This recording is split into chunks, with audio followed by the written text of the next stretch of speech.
This only happened yesterday when me and my best friend were just hanging out as we normally do at my house. We were really bored, so we decided to take a calm walk around my neighborhood, or so we thought. So let me tell you about my block. There is a hospital nearby, and my neighborhood has a history of drug and alcohol-related incidents, but those don't happen very often. Nevertheless, it was kind of dodgy. So me and my friend, for privacy reasons, we'll call her N. We're talking, messing around and such for the entire walk, having a blast in each other's company, until we were about to reach my house to finish the walk. Now, let me set the scene. So we had just turned a corner to walk down our street, with houses on one side, a parkland on the other side, and a 2-lane road separating them. My house is right next to the parkland. Anne and I were walking down the footpath on the side of the parkland towards my house, in silence, just taking in the views, I guess. I don't know. But when we were about 50 meters away from my house, I heard a footstep around 15 meters away from me and N. Only one. I casually turned around, expecting a young teenager or an older person because that's usually who we see walking along these footpaths in my area. But what I saw will be burned in the back of my head for years. 15 meters away from us, there was this off-looking man. He looked young, I'd say mid-20s. He had a skinny figure and dull but fierce-looking eyes. He wore a dark hoodie and jeans, and he was looking at me with this unsettling look in his eyes. The absolute worst part of this was that the man was limping very aggressively, walking very quickly towards me and N. It looked unnatural. It looked like he was possessed. He was grinning at me with the creepiest smile I have ever seen in my life. It was twisted. His head was cocked to the side, and the man's teeth were so yellow I could see them from 15 meters away. He looked psychotic, and he looked like he wanted to harm us in the most brutal way imaginable. I whipped back around and told Anne to start to quickly walk back to my house, because running might make the man angry and run after us. We didn't know if he was high or drunk or not. I was too panicky, and I didn't even mention why we should haul ass back to my home. Anne turned around and almost screamed and stared in shock. I've never in my life seen someone pull that kind of face before. I grabbed her wrist and we both sped up to reach home. I turned around and the man was 9 or 10 meters away from us, and he was moving quicker with that disturbing broken limp of his. If it didn't look unnatural or scary to even begin with, it sure did now. We were 2 young teenage girls, and even if we both fought against the man, I don't think we would have won, even if he was on the skinnier side. We sped up, and it was a chase. No running, but close enough. He was chasing us with this fast demonic limp, and we tried to speed up to keep the 10-meter gap between us. We managed to get home safely, and I peeked through the window by myself as N was in shock for a bit. The man had slowed down, but he was still limping. He then crossed over to the other side of the road. For what reason, I will never know. He went out of sight, and I closed the curtains, still shaky. After all that shit, Anne and I went back into the kitchen to grab some water. My kitchen window kind of overlooks a bit of the parkland, and we have a decent view of it. We both saw the man slink back into the parkland and never saw him after that. Afterwards, I thought about the whole incident and probably got even more unsettled. I only heard one footstep. No pattern, nothing. Just a thump on the ground by a sneaker. That's it. Then it hit me. The man was trying to attack Anne and I. He was trying to sneak up on us. It gives me anxiety knowing that if I didn't hear that single footstep or didn't turn around, we could have been in some serious shit. That man could have had a knife or a different type of weapon in his hoodie pocket. Who knows what could have happened?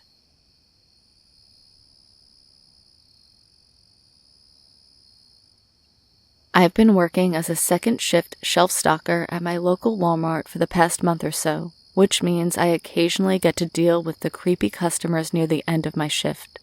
Normally, I can sense when someone or something isn't right, which isn't the case for this story, unfortunately. Anyways, I was told to stock the shelves in the area by the pharmacy desk. This was fine by me because not many people come by that side of the store, especially once the pharmacy desk closes for the day. As I'm stocking the aisle that had the cold medicine in it, a girl comes up to me and says, "Hey, you seem like a fun person to talk to." In my mind, I'm like, okay, weird, but whatever. And on the outside, I put on my best retail smile and say, "Sure, what can I help you with?" This girl proceeds to say that she had a bet going on with her dad right now. If she wins the bet, she'll get $100, and she was wondering if I could help her out. Me, being the good-hearted person I am, say that I could help her out. Couldn't be that hard, right? The girl then proceeds to get her guardian, which is a middle-aged woman who then introduces herself. The lady then explains that to help the girl get the $100, I'd have to watch a 20-minute video with them. Obviously, I couldn't do this now, as I was working, so they asked me what time I get off work and what I was going to be doing afterwards. I let them know that I got off at 11 and that I was going to drive home with my mom because we both work the same shift at the same store and she doesn't drive. The lady then says, "Okay, well, maybe we can meet at the Southside McDonald's around 11:15 tonight to watch the video. Do you mind if I get your phone number so we can call you?" At this point in time, I was completely oblivious to what was actually happening and gave them my phone number like a complete idiot. The lady then thanks me and says they'd call me around 11:15 and we could go from there. After they walked away, I realized what just happened and what I did and started freaking out. I then went on my last break and told my mom what happened, all while sobbing and freaking out. We decided to go tell management about the incident, and they decided that when my mom and I were both done with work that night, we would be escorted to our car just for extra safety. After this, we told our supervisor what happened and described the individuals to him. He said he was sure he dealt with these same people before at his previous job, and supposedly the same night I was approached by these people, another one of my coworkers encountered them as well, with the same spiel and everything.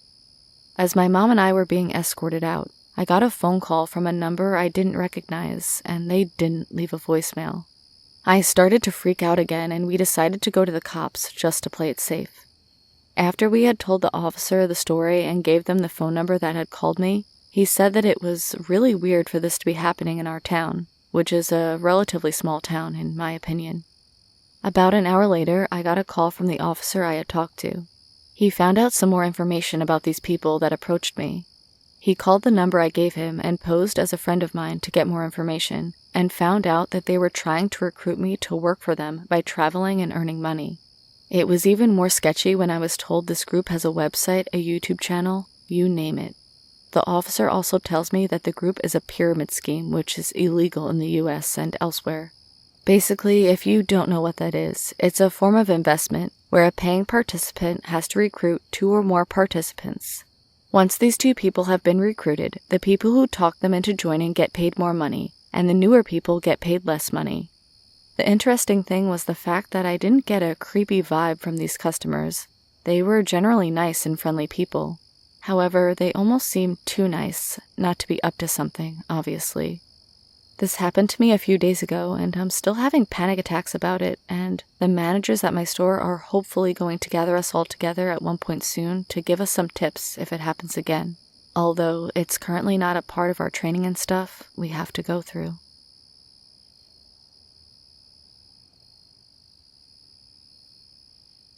The man I knew as my dad never existed.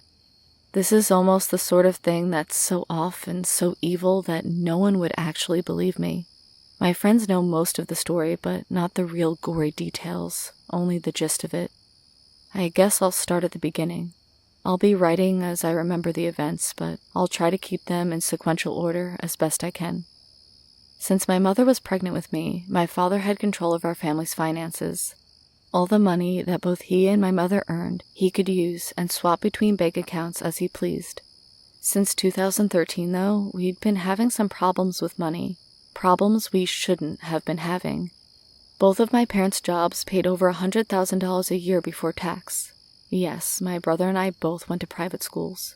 Still, nothing had changed, and we suddenly started having money troubles, seemingly for no reason.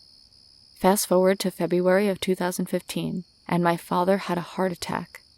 While he was in the hospital, my mom looked in his car to find a mountain of bills, which included final notices on the mortgage for our house. Our house was in collections at the bank. When I found out about this, the only thing I could do was go outside with my dog, Bailey, because I knew that if we were kicked out of the house, I'd likely never see him again, and he would be returned to the breeder we bought him from. This marked the beginning of my father's downfall. The time between then and October is all just a blur. I can remember a few instances of my mom and father fighting really loudly. At some point, my father ended up sleeping in the spare room, which was next to mine. Since about halfway through August, he'd not been able to work. He was having horrible chest pains, which we now know were rapid heart attacks, and yet he refused to go to the hospital or have us call an ambulance for him. On the 1st of October 2015, the monster who was my father died. Now, from what I've told you already, you may be thinking, your dad didn't seem so bad, why are you calling him a monster? Well, I'll tell you why. Now, just a warning, this may become a little bit hard to follow, as I've currently got all the stories in my head at once, and I'm just going to type them in the order of which I found out about them. So, here we go. Since 2003, my father had been having an affair with a woman from work. This fact is made worse when you find out that my brother was born in 2005. How did we find out about this, I hear you thinking? Well, my older sister, she was 24 at the time, was looking through his emails to find electronic bills for things like Foxtel, a TV service provider for those who don't know, the gas bill, and the electricity. While my sister was looking for these, she finds emails from this woman. If I need to, let's call her B, saying that my father had given her an STD. Going further back, B was talking about how good my father was the previous night. Now, this woman knew that my father was married, and she knew that he had children. How do we know this? My father was complaining about us to her through emails. This woman is also the reason we started having money problems. My father had bought her a diamond ring and was promising that he would leave my mother and marry her in June of 2016. My mom was always asking my father if they could go to the cinema for their wedding anniversaries, or for my mom's birthday, or even just for the hell of it, but he never took her. Why? Because he'd already seen the movies with B. My father was almost never home. On weekends, he'd be going to a second job, as he was calling it. On weekdays, he was working late. I'll give you one guess on what he was doing instead, or rather, who he was doing instead. He never did anything at all around the house except maybe wash the dishes once a week, and living without him isn't much different.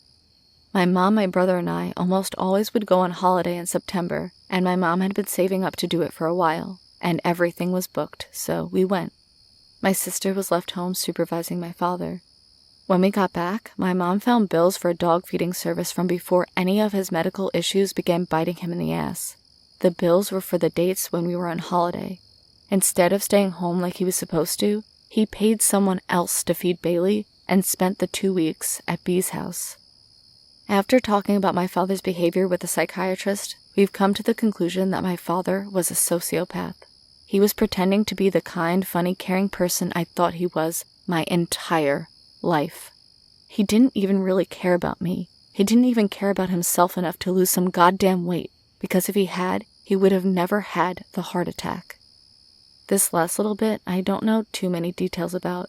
My mom hasn't told me about it in extreme detail, and I haven't even told my friends about this out of fear that I'll be judged for my father's actions.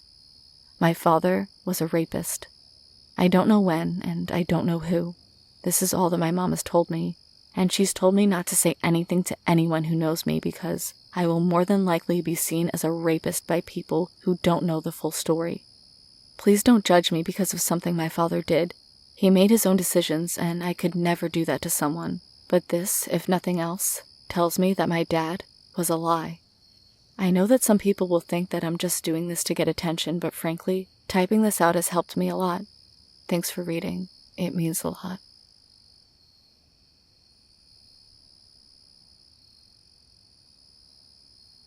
This is my first time posting a story, and I was high at the time, so I'm gonna say it how I remember it happening. All names have been changed.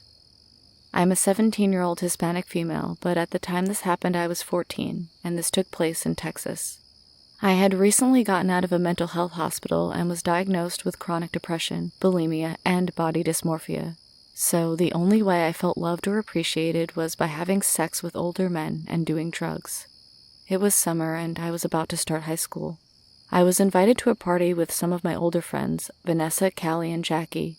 I knew my mom wasn't going to let me go to a party after I got caught having sex with a 20-year-old at my cousin's quinceañera, so I lied and said I was going to spend the night at one of my friends' houses. She wound up letting me go and even let me stay over there for 2 days, since I hadn't left the house after getting out of the hospital. I thanked her and went to my room and got my stuff ready. A few hours later, my friend Vanessa picked me up and my mom gave me $45 just in case we went shopping or wanted to order pizza. As soon as I got in her car, I smelled weed. She smiled at me with low red eyes and threw a pack of strawberry swishers and some weed and told me to roll one for us. I did, and we went to pick up our other friends. After we got Jackie, we went to Callie's house to get dressed, and then we were on our way. We were smoking the blunt I rolled except Vanessa, who was driving and didn't want to get high when it got dark. I was pretty high, and I didn't realize that we had left town and were heading towards Dallas. When we got there, I found it odd that it was just me, my 3 friends, and Jackie's boyfriend, who was 21, and she was 17. I didn't say anything, thinking that there were going to be more people coming later. At the time, all I had really done was smoke weed and drink. My friends knew that, so they told me I didn't have to do anything else if I wasn't ready. But I wanted to seem cool in front of them and Jackie's boyfriend since I was getting bored just sitting there drinking while Callie and Vanessa were snorting coke. They told me that they had a dealer that could give them an 8-ball, which is 1/8 of a gram, for $80. They called up the guy and said that they can meet him up at his place since he was on house arrest. We got into Jackie's boyfriend's car, let's call him Quan, since he had a van and we could all fit. We were on our way and Callie was rolling up another blunt. I got higher that night than I had ever been in my life. They told me this was the strongest strain they have ever had too, and to just relax so nobody would trip out. I was giggling at nothing and my entire body felt like I was vibrating and I felt like we were floating. When we got there, I could barely walk. My legs felt like jello, so Callie helped me walk since she needed help walking too. We knocked and went inside. I think there were about 6 guys all in their mid-20s. One guy caught my attention. He looked out of place. He was dressed way better than the other guys and was very attractive. I guess he noticed me too and came up and started to talk to me. He asked me what my name was and my age. I told him the truth and his eyes got big. I felt awkward and I asked him how old he was. I'm 24, but don't worry, I'm not a pedo, he said with a chuckle. I didn't care since I had been with 20-year-olds before. I looked over at my friends and they were laughing and talking to the guy who was on house arrest, talking about why he was on house arrest, but I didn't pay attention. The 24-year-old asked me if I wanted to sit down on the couch with him. My legs still felt like jello, so I nodded and sat down. He sat down next to me and said, I'm Kodak, by the way. I smiled and he scooted closer. I guess he noticed that I was tensing up and he said, Not trying to make you uncomfortable, Mommy. I just think you are a fine little Spanish girl. I felt myself blushing and I said, No, it's okay. I'm not uncomfortable, I'm just really high and I feel like time is going in slow motion. He laughed and I felt stupid for saying that. Do you want to go to my room and lay down for a sec? I said sure, not wanting to make a fool out of myself in front of the other guys there. I told my friends I'll be back as they said okay and kept talking and laughing. I was holding onto the wall and he said, Don't worry, baby girl, I got you. And grabbed me by my waist and took me to his room. I sat on his bed and he sat next to me. I could tell he wanted to kiss me by how close he was to my face and his hand rubbing my thigh. I really wasn't in the mood for more than kissing, so I just kissed him, hoping he would be satisfied with that and let me rest. He stood up and I thought that was it. My eyes were very low, so I didn't notice him taking off his shirt until I heard his belt being undone and I looked up at him and he smiled at me. I couldn't understand what was going on. I wanted to say no, but I couldn't. He took off his pants and got on top of me. He kissed me and was touching me. As soon as he tried unbuttoning my jeans, I screamed. He put his hand over my mouth and my friends were too busy laughing in the living room. He told me to shut up or he was going to shoot my brains out. I bit his hand hard and he hit me in the side of the head with something. This is where I blacked out for a few minutes, or seconds, I couldn't tell. I woke up only to see him putting on a condom and being almost completely naked. He didn't know I was conscious again, and I got up and tried to run, but my underwear was still around my ankles. He saw me get up and tried to run after me, but he was looking for something in the covers. I managed to pull up my underwear and grab my jeans and ran out screaming. My friends were in shock, and the guy who was on house arrest looked shocked too. They all paused to look at me, and I told them he tried to rape me, and he came out of his room stumbling on my shoes wearing only black gym shorts and socks. That's when we all ran for the door and went outside. Quan grabbed his keys out of his pocket and we all jumped in. Callie was the last one to get in, and as soon as she closed the door, we heard 2 gunshots and bolted out of there. I was crying hysterically and they were trying to calm me down. We drove fast, and when we were at a stoplight, something hit us from the back. It was Kodak and his friends with guns out of their black car. They had been following us with their headlights on. I screamed at Quan to hurry, and he did. We swerved and ended up losing them on a busy street. Let's just go back to my house and you girls get back home. I'll switch cars and follow you guys behind, just in case, said Quan. I didn't want to argue, and I just wanted to go back to Vanessa's house and sleep everything off. We got to his house, and Callie, Jackie, and I went into Vanessa's car while he switched cars to an old beat-up black Acura. Quan followed us home, and thankfully the other guys didn't follow us. We took the long way back to Arlington and took lots of turns just in case. Quan wound up staying with us until it was around 2 a.m. and he was tired. We got into Vanessa's house, and being the hippie she is, she made me some lavender and chamomile tea. We went into Vanessa's room upstairs so we wouldn't wake up her parents. Once we sat down, she asked me what happened, and I told her and Quan everything. Then Quan said, I know why they followed us. We all looked at him as he pulled out about an ounce of cocaine from his hoodie. He had slipped it in his pocket when they all turned around to look at me when I came out screaming. You dumbass! We could have gotten killed, said Jackie. He had just stolen over $1,000 in cocaine. That's why they went after us. We got calls and threats for weeks because of that. It eventually stopped when Jackie called and left an anonymous tip to the police, and they all got arrested. Till this day, I haven't told my parents what happened, and I still have nightmares about that night.